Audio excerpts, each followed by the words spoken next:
We have a couple choices for checking the inside diameter of tubes and pipes.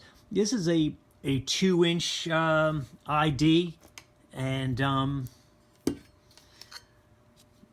can see right there, that's about 2 inches. And this other one is 1 inch. And the best way to check or verify the passivation of the inside diameter, I mean, the outside diameter is very easy. Inside diameter is a little more challenging. The Passi-Flash can make good contact with something that's 2 inches on the inside. So really, all you do to see that little motion of the barrel, that's required in order to get a good test. This is working, no problem. It cannot go deeper though. It can't go on the inside. That will never work. The outside is not what we're really talking about.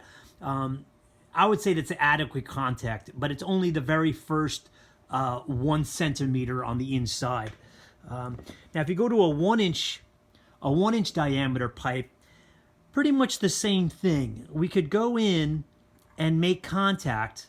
It's not the best utilization of shape, geometry, but it does make contact, and you can do a test on a 1 inch ID.